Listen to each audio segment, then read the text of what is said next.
Hello, and welcome to Cindy's Corner. Boys and girls, go ahead and hit that thumbs up button. I got some people out there that are hitting me a thumbs down. Come on, you can do better than that.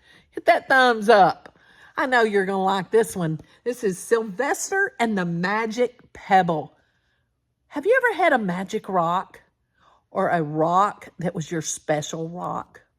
Let's read about this. If you've got this book, go get it and follow along. And notice it is an award-winning book. It's great for the library. All right. Sylvester and the Magic Pebble. My AR testers, this is a level 40. 40. So it's up there, CJ. All right. Our title page, Sylvester and the Magic Pebble. What do you think it's going to be about? Is he sitting on the magic pebble? The author is William Steig. Sylvester Duncan lived with his mother and father at Acorn Road in Oatesdale.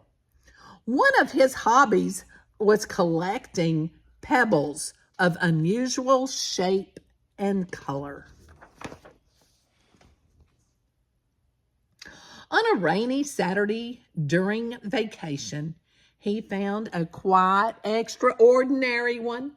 It was flaming red, shiny and perfectly round, like a marble. As he was studying this remarkable pebble, he began to shiver, probably from excitement, and the rain felt cold on his back.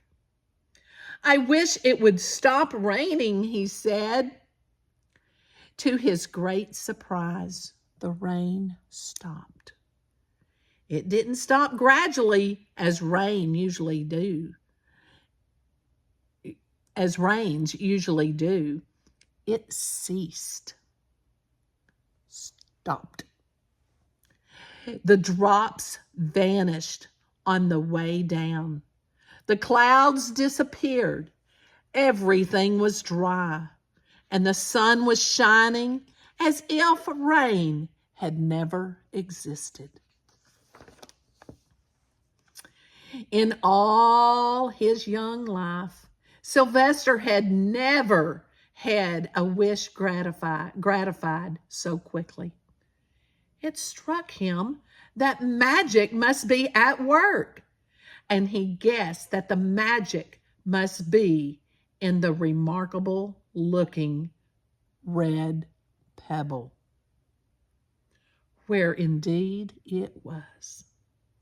To make a test, he put the pebble on the ground and said, "I wish it would rain again." Nothing happened. But when he said the same thing, holding the pebble in his hoof, the sky turned black. There was lightning and a clap of thunder, and the rain came shooting down. He's holding the pebble. "What a lucky day this is," thought Sylvester. "From now on, I can have anything I want. My father and mother can do anything they want. My relatives, my friends, and anybody at all can have everything anybody wants." He wished the sunshine back in the sky, and he wished a want on his left hind fetlock would disappear. A wart on his left hind fetlock would disappear. And it did. And he started home, eager to amaze his father and mother with his magic pebble. He could hardly wait to see their faces. Maybe they wouldn't even believe him at first.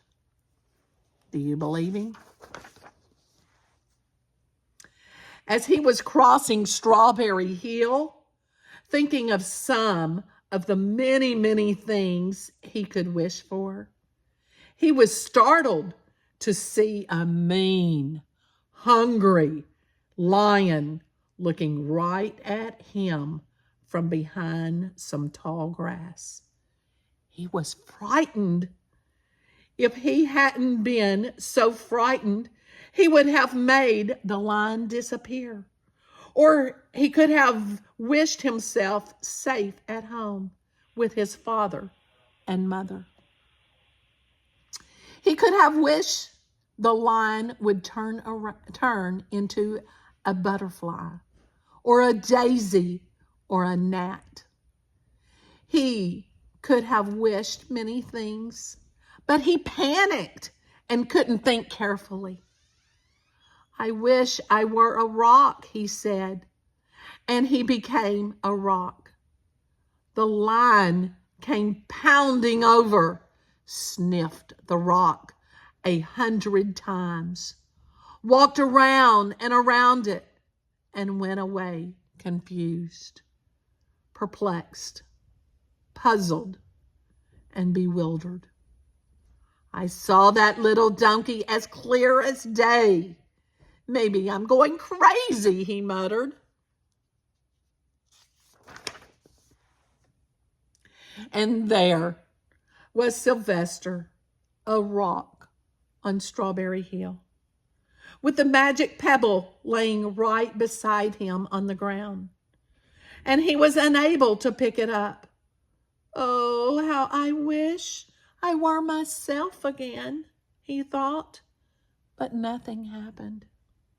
He had to be touching the pebble to make the magic work, but there was nothing he could do about it. His thoughts began to race like mad. He was scared and worried, being helpless. He felt hopeless.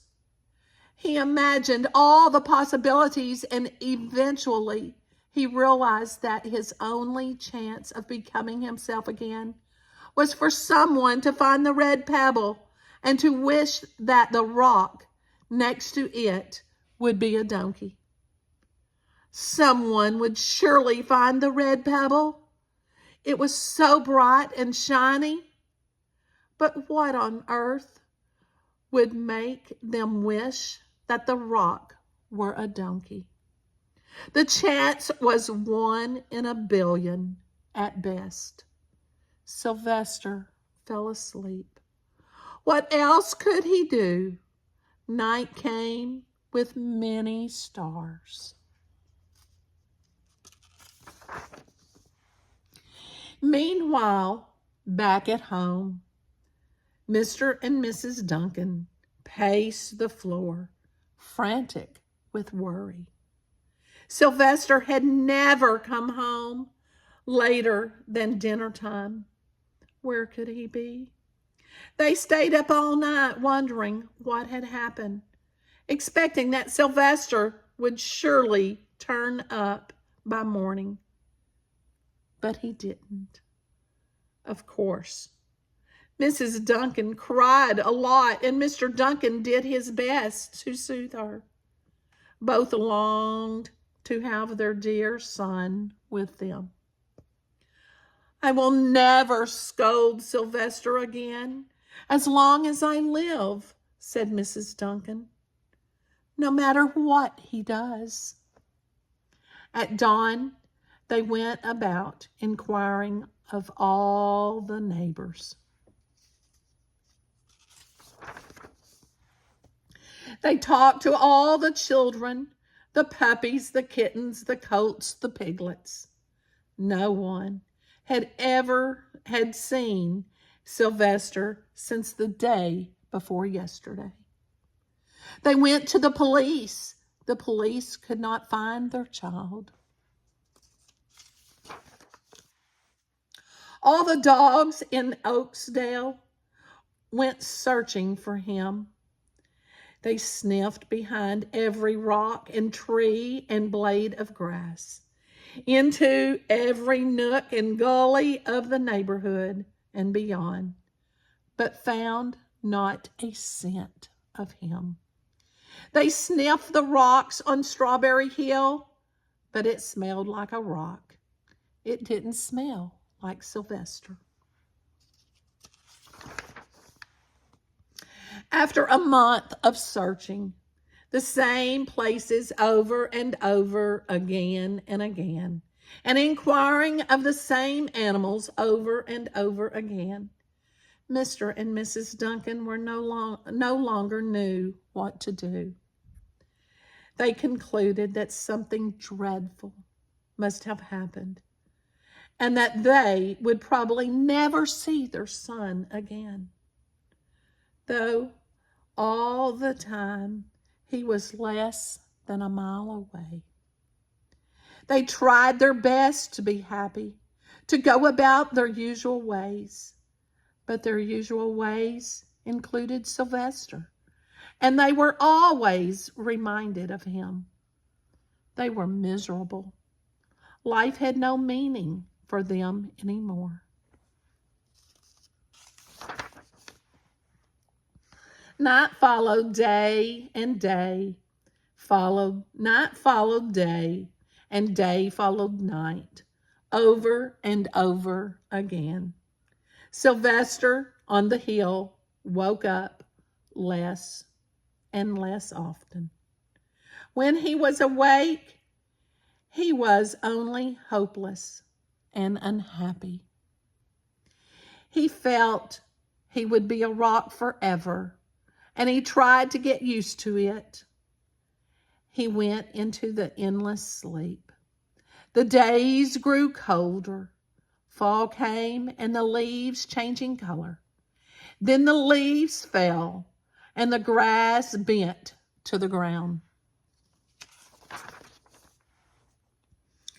Then it was winter. The winds blew this way and that. It snowed. Mostly, the animals stayed indoors, living on the food they had stored up. One day, a wolf sat on the rock. That was Sylvester, and howled because he was hungry.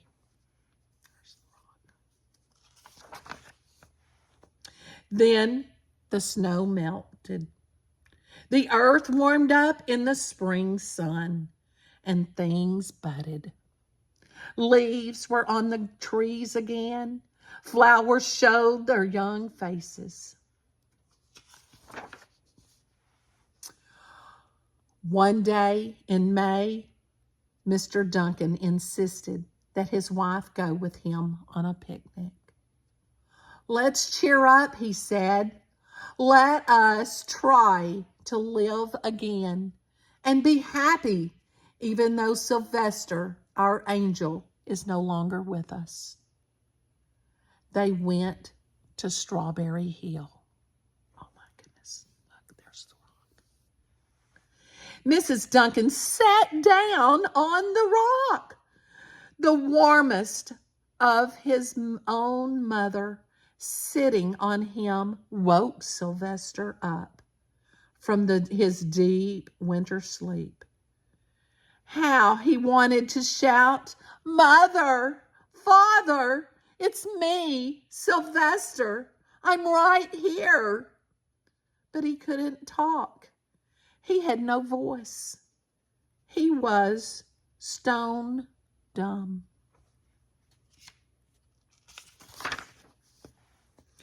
Mr. Duncan walked aimlessly about while Mrs. Duncan set out the picnic food on the rock. Alfalfa sandwiches, pickled oats, sassafras salad, Timothy compote. Suddenly, Mr. Duncan saw the red pebble.